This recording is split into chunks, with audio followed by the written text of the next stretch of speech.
Stubborn side is definitely, oh, Ooh. Bismillah. Ooh.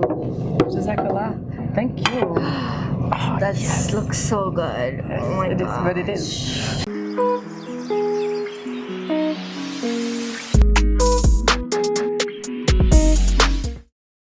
Hey guys, welcome to Table in Paradise, Appa Eats World. I'm Appa and I'm here with Wafa at Rose's Halal Kitchen, where we're gonna be eating some amazing Jamaican food. My name is Wafa. I'm a Toronto-based high school teacher. I also organize my own retreats in Jamaica, and today we're here at Rose's Halal Kitchen, supporting my good friend Isa, eating some good food and hanging out with Zainab. Awesome. So we're gonna order food today, so you're gonna know exactly what we're ordering, and then we're gonna eat together. You're gonna start us off by placing the order? Sure. Isa, salam. Wow, I can't get for you today. Okay, I'm going to have, I'm going to have the jerk chicken because that's what I always have. And then let's try some oxtail and some curry goat and a couple patties. I think that'd be good. So you wanted a plate, so you want me to put it together? Yeah. You don't mind eating together? Yeah, we should eat together. Yeah, 100%. I'm gonna put it separate. Yeah, the chicken separate, and then we'll just the rest of it in one big plate. Communal Thank thing. you. Jamaica is a special place. I've been to, I don't know, I feel like I've been to over 20 countries. I've been to Jamaica a good 15 times, and it still rates as my favorite place to be. So, but you're not Jamaican, so No. why are we here? It's a good question. Can you explain that? Yeah, sure. So backtrack a little bit. I was born and raised in Algeria, Okay. in Algiers, and so we left when I was about 9 years old. When a So civil wait, war. can I stop Tell you me. for a bit? Please do. Why are you so beautiful? Like, is that the Algerians are very beautiful. Well, Like look, I've seen It's the jerk chicken. It's a jerk. the jerk chicken from Jamaica. Okay. They're very like Algerians are interesting people because so for Are you example. guys like French? You're French? No, don't ever tell an Algerian that because okay. we were colonized by the French. Oh, really? And we Okay. are not. So why are you guys so like light skinned? Because we're a mix. So, for example, my parents are of Berber heritage, and Okay. Berbers are essentially the natives of North Africa. Okay. And they're a nomadic tribe. Our name really comes from, well, we don't call ourselves the Berber people. We call ourselves Amazigh, and Amazigh roughly translates into the free people. Okay. But the term Berber was given to us by the Europeans because they felt that we were barbaric. Okay. And so that has a negative connotation. So essentially, you'll find Berbers across Morocco, Tunisia, Algeria, and Libya. Okay. So they have very interesting features. So I think So are Algerians the can- Berbers like the people I've met some of them in Morocco? Yeah, then you would Okay, have, yeah. And so yeah. we look, like you can look fair like me, you can look... They were very you can, Yeah, fair, you can yeah. be very dark, you can be in between. Oh, It's a wow. mix. Algeria is very much like Brazil. You get a mix of all kinds of different people. Wow. So people can't really tell... So then what are you? Like when people ask you, hey Wafa, where are you from? I can never give a one-word answer, but I my know, first... right? The struggle is real. Yeah, but my first instinct is to say I'm North African. Okay. I'm Algerian. If I have to get deep into it, I would say that I'm ethnically Berber, culturally Arab, but also Torontonian, and by way of that, I feel like I take on some of the cultures of different places that I go to. And Jamaica's had a big impact on my life because I've gone so much and I work there. Yeah. So, I have to throw that in the mix. Still, I know my foundation and I know where I am. But I find more grounding in Islam rather than, okay, I'm Algerian, no, I'm Berber, no, I'm Torontonian. Identify You know what I'm as saying? Muslim. Yeah, it grounds me because it's more fluid. Exactly. But I think being brought up in Algeria for the first 9 years of my life gave me a solid foundation.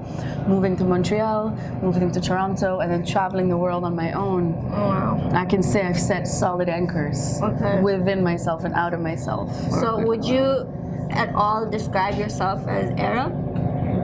Like even maybe culturally? To some extent, yes. But the thing about North African Arabs are very, very different. So first things first, by way of where we are geographically, we're North Africa. If you picture where Syria is, where Lebanon is, it's very far. Okay. And so culturally, it's a very specific North African culture. So I would say, yes, to some extent, but like when I talk to Lebanese or Egyptians, I'm like, oh, or even like Yemenis and Saudis, I'm like, okay, they're the real Arabs. I look at me with the mix that I have. I identify with some of the culture, but I can't say I'm fully you know, You're fully Arab. fully Arab. Yeah. I can't. Is that? Do you think that is that why maybe North Africans are a little more open-minded? Is it because they're more mixed up? I think so. It's a very distinct culture. North Africa. I mean, they call it in French or even in Arabic too, the Maghreb, which really refers to Morocco, Algeria, and Tunisia specifically. I don't even think it includes Libya or Egypt. Oh wow.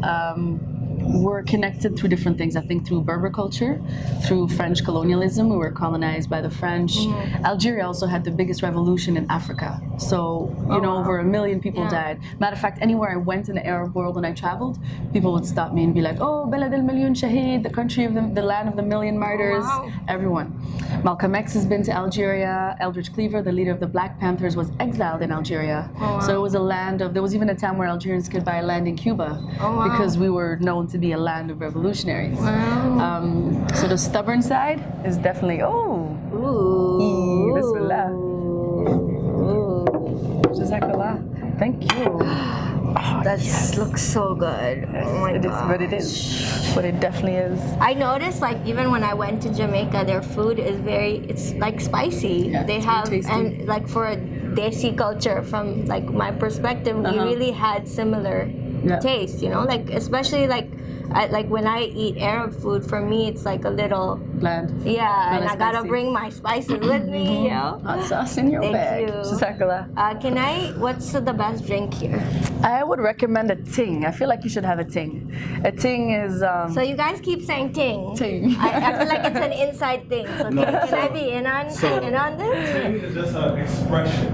Okay. It has many different forms and meanings, right? So this drink is an expression? Actually call it ting. The drink Oh, is called a it's ting. called a It really Ting it means is like thing. It's like an adjective word that we use. Is it like thing? Yes, it's thing. It's thing. It is Okay. thing, Minus the H. but it's used more openly, I can say, you know? Okay. Yeah. So you could refer to A pretty girl as a ting. pretty girl as a ting. Yeah. Watch that ting. You know what I mean? Like how you say, you're Okay. trying to, what do we say earlier? You're trying to sabotage the ting. You're trying to Yeah, well, sabotage what the does that mission. mean? You're trying to sabotage the mission. The Okay. mission, like you're trying to sabotage. This Yeah. is the ting, right? Okay. What we're doing right here is the Yeah. ting, right? I kind of get it, It but could I just think be I remember need that more ting. It'd be like experience. remember that ting we talked about, you know, or if I'm asking. Well, that makes sense. Right, if somebody has a boyfriend or a But how girlfriend. does a pretty girl? Because look make at sense? watch that ting over there. She's You cute. know what? It's just objective. You know what I mean? Yeah. It's not Okay. really. We use it like it's flattering, but it's not really flattering. But it's like it's one word that means anything. Okay. How do I open this? Oh, Is it? you got How you it. doing, brother? Oh, I think you already just kind of you kind of opened it up for helped us. me out there. Bismillah. All right. Okay, so let's get started. let's get started. So you're gonna have to tell me Run you through the ting. what everything is. I hope you guys can see Yes. our amazing For a month down the plates. So we're actually gonna share this food because this is the rule I have. It's like because we're trying to build a sense of community here. I really feel like the world can come closer through conversation, and what better way than through food, So we're gonna share the food here. Can you explain what we have in front of us? I can. So we I'm gonna have drink the ting first. drink a ting. It's a grapefruit drink. It's delicious. I'm gonna drink ting first or the ting? I'm gonna drink a ting. Ting, okay. So we have some jerk chicken, and it's seasoned in-house. He has his own jerk sauce. It's his own recipe. Do you want me to get into the history of jerk chicken, or you want me to just run you through what it is first, and then whatever? Jerk chicken. I'll get into this later. I need to have a few bites before I get right. Then we have some oxtail cooked in delicious gravy, and we have some curry goat with rice and peas. So that's what we're eating today. And Where am I patty at? oh, the patties, yes. Yeah, coming just now. Forgot us? So they might just say, they'll say soon come. Okay. So Just come. now, just now. So yeah, Alright, awesome. and wanna dig in? bismillah, yeah, let's dig in. Soon forward. I want to try that. Soon forward. So, in I want to try. take But the chicken before with your hands. before you eat, do you say anything? Like for me in life in general? Yeah, in general. Yeah, like just a bismillah, you know? What does that mean? Like, That means in the name of God. So whatever you eat, you know, it's a reminder that you've been blessed by God. You're eating it because the Creator of the universe has been able to sustain you through it. And yeah, it's just a good reminder all around that, you know, there's meaning behind what you do. Not just before you eat, before you get dressed, before you do anything. You get in your car, say bismillah. Bismillah. Okay. Because we blessed. We are. Blessed We have today. to be. We have to be. Yeah, let's go. Alhamdulillah. You have a piece? All right. Can I just eat I was gonna say I'm gonna do it with my hands. Yeah, That I'll do with a fork, but this I'm gonna do with my hands. So, is there a specific way to eat this? What is? We're just with just like this. If you wanna like dip it in a sauce, you can. Jazakallah. If you wanna dip it in, you know that's my favorite part, Isa. You know what it is. If you wanna dip it, homemade sauce as well. Isa makes his own sauce. Jerk chicken is probably one of my favorites. It's my go-to. It's very Okay, so this is really delicious, and I don't know what I'm gonna do because I live like an hour away. That's the problem. So, what am I gonna do? I'll have to You're gonna come spill here. sauce on yourself like I just did. You're gonna have to find a way to come here. Right? It's like spicy, but not that overwhelming. No. No? It's tasty. Very tasty. And I think that's what I Very like the flavorful. most about Jamaican food is that it's not as spicy that you can't handle. Yeah. Like sometimes it's just so spicy that you can't, but this is very tasty. I don't find the food bland in Jamaica. Nothing is bland. Like Portland, when we have our retreats, Portland is known to be the home of jerk. Oh wow. So, and my understanding is that, well, jerk chicken's interesting because, well, I'm a French and history teacher by profession, so Yeah. history has always fascinated me. But the history behind jerk chicken, from my understanding, is that during the era of slavery, you had a group of people called the Maroons, and essentially the Maroons were either runaway slaves or were people that were never enslaved, who ran to the hills and, you know, essentially freed themselves and had their own communities, their own independent, free communities, and essentially the Maroons got the recipe from the Taino Indians. And what they would do is that they would run and hide in the hills from the British, and they would dig a pit under the ground. They would season the meat, and they would smoke it, and cover the meat with pimento leaves, so that slave masters wouldn't see the smoke or smell the food. So by the time they get the food and they're eating it and they're ready to go, slave masters couldn't even keep track of where they were in the hills. So I think the most fascinating thing for me That's amazing. is that it's really, there's a history of survival right down to the food. That's And the same goes amazing. for oxtail, different reasons why, and other dishes in Jamaica. So this restaurant specifically, because Isa's a good friend of mine, and he opened up this restaurant. I love the food. I like to support my brother. Oh wow, this is so warm. Yeah, it's nice and warm. Yeah, they're really You good. wanna try yours? I haven't had a patty from Isa in a while. Oh, it is very warm. Bismillah. Isa, you're killing us, man. It's a good thing you live an hour away. What'd you say? I don't care if you're an hour away or 10 hours away. I'm coming back. Otherwise, it's a problem. She's just gonna end up coming once a week ordering food for the whole week, is what she's gonna do. Stock up the fridge, right? Mm-hmm. It has a spiciness to it too, right? Everything has a lot. No. Everything has a kick to it. So why is it that like people in general in that region eat spices? Is there a history to that? Jamaica's very diverse. There's been a lot of Indians in Jamaica. There's a lot of Chinese in Jamaica by way of even what the island offers in terms of plants and herbs. You kind of work with what the land gives you. So things like thyme and scallions and Scotch bonnet peppers and They are pimento, you work natural. with what the land gives you. That with an influence, with a Chinese influence, with of course an African influence, gives you this very distinct flavor. You're not going to find this flavor anywhere else. You know? Jamaica is a close place to my heart. Just because when I first moved to Toronto, I started going to a Pakistani masjid near my house, loved it. I was very close to the community. And then there was another masjid that opened down the road, and it was a Trinidadian community. And I was like, wow, this is so cool. It was like Somali communities, there's Trini communities. I never met Muslims from the Caribbean. And I felt that the Caribbean ones were a breath of fresh air. They were conservative, but it was the right amount of conservatism because they were still Caribbean. There was no awkwardness when you were interacting with a brother. They're just like, sit down and drink a tea with us type of thing, So Awkwardness with the brother, right? yeah, so we didn't really have that with them. So then there's a lot of Jamaicans in Toronto. So started meeting more and more, and started hanging out at this bookstore downtown. Got close to Rastas, and I think So wait, meeting what are Rastas? Rastas are a group of people in Jamaica and other parts of the world, in North America, in Europe, in other parts of the Caribbean. Essentially, Rastafari is about, Rasta can mean a lot of different things to different people, but essentially it was a movement born out of slavery to rebel against the religion imposed by slave masters. So I find it's almost a Caribbean version of Christianity. So the idea is for some Rastas to return to this concept of Zion being Africa, the motherland, where you're free to be yourself. A lot of Rastas will see Emperor Haile Selassie. He was the last emperor of Ethiopia. Ethiopia being the only country in Africa that was never colonized, only occupied for a short period of time. And so they see him as the reincarnation of God on earth. Some see him as a prophet, some see him as a god, or some even see him as just an important man in African and Caribbean history. So what he did is that he offered a piece of land to anybody from the diaspora who wanted to return and live in Africa. There's a place in Ethiopia called Shashamani land.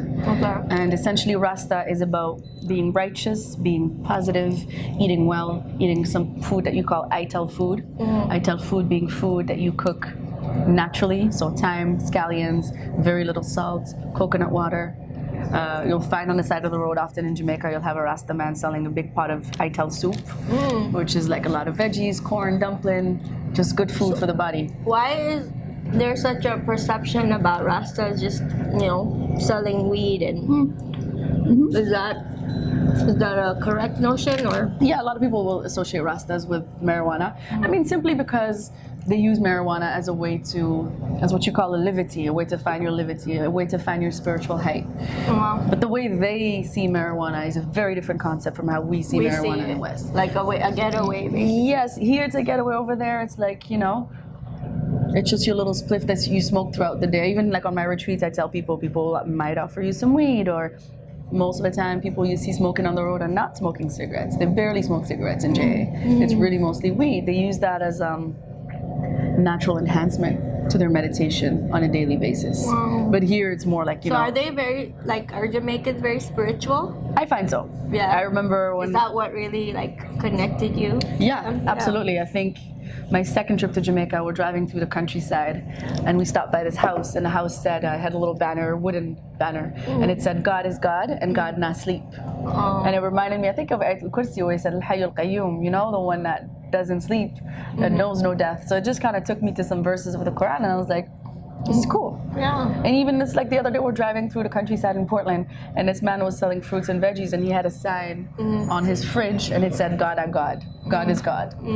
Like, who are who? And it's just these little reminders that are so close to our tawheed. I was like, this is a spiritual place. You don't have to feel ways about saying, thank God, or give thanks. And here, we sanitize everything. We don't say even the word God no more. It's like, the gods will help you. The universe will sort you out. But that's creation. Universe is not something I can give thanks to. The universe is no different than an ant or myself. We're a product of this bigger thing.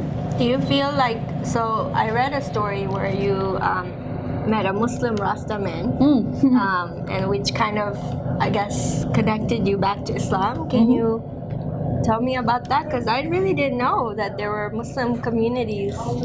That's amazing, So, essentially, it was on my very first retreat, which was my unofficial retreat at that point. So I was hanging out with some sisters, and I was looking for the mosque in the grill.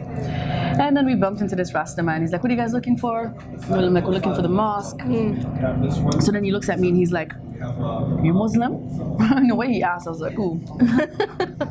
Sounded intense, you know? But I wasn't gonna be a punk and be like, no, I'm not. I'm here with some guests. You know what I mean? What am I gonna do? Say no? So I'm like, yeah, I am. So he looks at me for a little bit and he goes, I love Muslims, you know. I was like, ooh, yes. Good, I'm glad. He's like, because anywhere you guys go, you just, you know, fight against the system and you stand up against Babylon. Babylon being the Western world, and it's really not just the Western world. It's the attitude that's overtaking. It's the mentality. It's a lot of things that the lifestyle. So he said, I myself, you know, some days I'm a Rasta, some days I'm a Muslim, you know. And so when I asked the Imam later on, he said, yeah, there is such a thing. They call them Rasmus, like Rasta Muslims. And every time, matter of fact, whenever we go on our retreats, people show so much love to us. Even like a lot of my guests are like, is it okay for me as a hijabi? Can I go? I'm like, you will get so much love because they really respect women who dress modestly. That's a big thing. Rasta women dress modestly. Really? Oh yes, even some of the, like there's 3 branches of Rastafari. There's the Nyabingi, there's the 12 tribes, and there's the Bobo Shantis. And some of them, like even the Bobo Shantis, I think are the strictest ones, where the woman must rap. When a woman even has her cycle, she must live in a separate quarter than the man. Yeah, so going back to your question, Bismillah. It's a very spiritual place. That's amazing. Do you feel like Jamaican people are not judgmental? I think it's because they're very free. I don't think I've ever met a country, in all the countries that I've been to, that values freedom as much as Jamaica does. It probably has something to do with the history of slavery, because they say that during the transatlantic slave trade, the most rebellious slaves were first dropped off in Jamaica. So, and they'll tell you that. Jamaicans themselves will tell you that. They're very, very proud of who they are. And with that confidence comes freedom. And with that freedom, I think, comes a sense of not judging people. Do your thing as long as you're not bothering anyone. Matter of fact, I would tell people, oh, does it bother you that so-and-so converted to Islam? Or when you converted to Islam, did people make life difficult for you in Jamaica? They're like, no. That's amazing. Matter of fact, they'll say to him, like, you know, don't bother turning back a Christian. You're better as a Muslim now, so just stick to what you got going on right now. Oh, that's good. I like the flavor. And we're also having oxtail. I can't decide. I think I love that, and I love that even more. Yeah, I think that's... Jerk chicken? That's, you know, when something gets stuck with you and... No, this is, listen, I have serious cravings. Some days I call him and say, listen, Jamaica, aside from being physically extremely beautiful, so I think people think landscape and are like, wow, yes, it's great, but the joke is that they haven't even seen most of the pretty sites in Jamaica, because you really need to go off resorts to experience that. It is culturally very, very rich, and historically. The people are some of the most interesting people I've ever met. Very blunt, very honest, very real. If you're unable to be real, or if you're uncomfortable with yourself, it's not really the best place to be. You need to be very confident in yourself to be able to navigate a country like that. I find that true. I haven't been throughout the whole Caribbean, but I find Jamaica and Trinidad, certainly just the Caribbean in general, you need to have a good level of confidence to just navigate the place. Very spiritual. Yeah, it'll just surprise you. And I think what'll surprise you the most is your interactions, your day-to-day interactions with locals. Really? Yeah, just the way people are real, honest, humble, down to earth. Wow. It's not paradise, but it's, you know, it's pretty close. They're not as caught up as All we right. are. So this is Table in Paradise, and she's basically made a claim. Oh, you know, we should do this in Jamaica. We should do this recording We should do that there. in Jamaica for part 2. So you've claimed that that's pretty close to paradise, huh? And you're a teacher here. Yep. So you're a full-time teacher, and then so when do you have time to? So I have time usually a couple weeks in December, a couple weeks in March, and about 2.5 months in the summertime. Okay. Just like a normal school schedule. Yeah. Okay. And we get a little bit more because it's a private school. So instead of getting 1 week off in March, we get 2. And so tell me more about it. How did it start? So first time I went to Jamaica was 10 years ago. I'm 33 now. I went at the age of, I guess, 22. I want to get some more of that. Yeah, please do. Yum, yum, yum, yum. Yeah. Getting full already though. No, I'm not. I'm enjoying this. Let's go. I'm getting there. Let's finish this up together. We can do it. We can do it. I think so. I'm doing good. I'm working steady on my rice and peas and my gravy.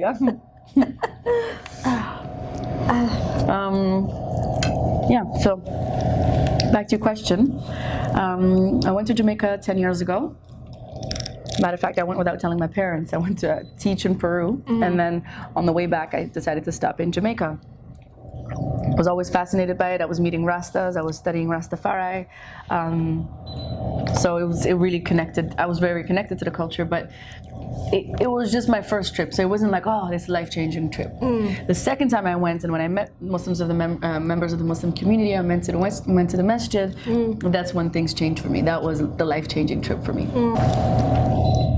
I remember we're sitting in the countryside in this little house. We rented a 3-bedroom house, and I was like, girls, like I'm really enjoying this, and they're like, oh, you should do it again.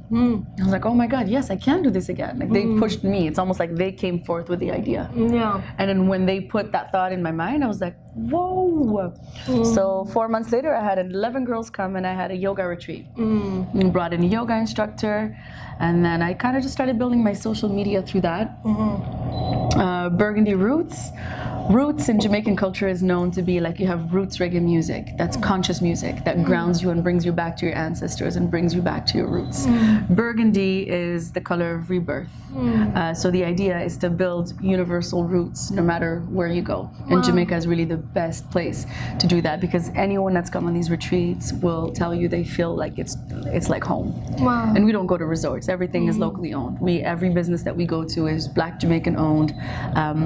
Every hotel that we go to is not foreign owned. Activities are selected by myself, very, very carefully selected to just offer a real authentic experience. Just like I brought you here, and it's my brethren Isa in the kitchen making his food. It's that times like an entire week of my friend here with a farm and my friend there with this and that. So that's how we came to be, and that's where we are today. Jamaica is the main excursion. Do you feel like there's a huge difference between, having local, more like, intimate kind of food and conversations rather than like big resorts? And oh man. What is the main difference? Because I think that's what, like, as tourists, that's what we're attracted to. But why is it important to? I mean, it's fine for sometimes, but why is it important to explore this side as well? I think the main reason is baraka. Is travel with a purpose. Don't just like come to a country and take. When you go to a resort, you're understanding that you're paying less money with a lot of luxuries, but that comes with the fact that for every $100 that you're going to spend, only $20 are going to go back locally. The food that you're eating is not locally grown, which means that it's shutting down entire industries. Jamaica has to import bananas when they can grow their own bananas. But the IMF and the World Bank have them so restricted. It's like, we'll lend you money, but you can't lend that money to your farmers. So the mangoes you're eating at resorts, they're not locally grown. And then and it has also a massive impact on the water resources. You know how many baths and lengthy showers and swimming pools, how much water it's causing? Just the waste of water. And I'm not even getting into the cruise ships, which there's so much waste in cruise ships as well. Also, they're not locally owned. And then also everything's imported. The furniture in the hotels is imported. When you step out of the resorts, your entire experience, you'll never go back into it. Really? Your entire experience will change. 100%. What do you mean? Like, we wake up, we see the business owner, we know the owner of the hotel, he'll come with us on excursions to the waterfalls or to the lagoon. We know Rastaman that takes us on the boat. You know my friend. You actually build a relationship with them. Yeah, so like even it's not like, hey, bye. No, even when we come by, people will be like, yo, Wafa's bringing her people, make sure you show them some love, make sure, because I'd like to think that I conduct business in an ethical way, not fairly ethical. I don't want to sell my shit. I really try my best to be ethical and to be real. And so that's something that goes a long way in Jamaica. Now, be real without being overly generous. Like, you don't want to be that stupid foreigner that just dashes their money out and can't negotiate. Oh, they know I negotiate. And they know but I also understand, okay, why is it so expensive? If I want to have a welcome dinner at this restaurant, well, there's a drought right now, so this is why veggies are costing this much more, and this is why your food is costing that much more, and then I can go to the market and inquire for myself and find out, yes, matter of fact, the drought is causing a lot of problems, so skip the tomatoes and the veggies, we're going to have to like substitute with something else because of the drought. Wow. So you kind of learn to yeah. you figure out what's going on in the environment, the seasons. Amazing. Yeah, That's alhamdulillah. interesting. What does paradise mean to you? Tell our beautiful viewers. There's two different answers for that. The higher level answer would be it means to be in the presence of Allah and to be with your creator and be connected to your creator. Because what is paradise without that sense of belonging, which is what we look for in this life anyway. So it's like looking, and then finally when you get to paradise, you find it. But it's also, to my understanding, anything you want. So a whole lot of roasted lamb and flawless skin. Heaven is really a state. You live this life, you accumulate a certain type of energy in this life. So when you do die, that energy is either good or bad. So when you do die, then whatever energy you put forth in this life, you will be absorbed back into. It's almost like a magnet. You got two magnets, and whatever energy you die with is what you're going to be attracted to. So that's your hell, and you're bringing that with you. It's on an energy level. Plus, I mean, I feel like scientifically we're discovering so much more life outside of this earth, outside of this universe. We're just like a dot, right? Well, that the chances of us dying and nothing happening seems more irrational now than it used to, because we're realizing how vast the universe is. Well, thank you, Wafa. Thanks for having me. Thank you, This is Rose's fun. Halal Kitchen, for hosting us and having this amazing. Alhamdulillah. We demolished most of it. Yeah, and we're still gonna take the rest to Yeah, go. Don't get it we're twisted. still- We're not here to throw some You gravy didn't on even this. finish No, but I'm your excited to know. patty. This is off the camera because I feel like I've been eating nonstop. I finished mine, so No, this is off cameras. that was good. It was good. I got to drink A ting, ting. and I got to You learn gotta what drink a ting. You is. gotta try a ting. You got to do a whole lot So of ting. am I a ting? Yeah, of course, you're definitely a ting. Of course, with that smile, she's a ting. Well, guys, thank you for joining us Hey. on Apa Eats World. We're here to have these meaningful conversations, build friendships. You know, I have my new friend now, Wafa, and just share positivity and love in the world. We need that. I feel so. Yeah. So thank you, guys. See you Thanks. next time. Shine on your table in paradise. Times are rough. It's getting dry, but also everybody's trying to look a little cute, so we add a little color to this lip balm. Let's not act like it's all about moisturizing. We're trying to look good too. With Wafa. You were gonna do this back. Okay, let me stop that this one. Oh. Oops. I got a burp.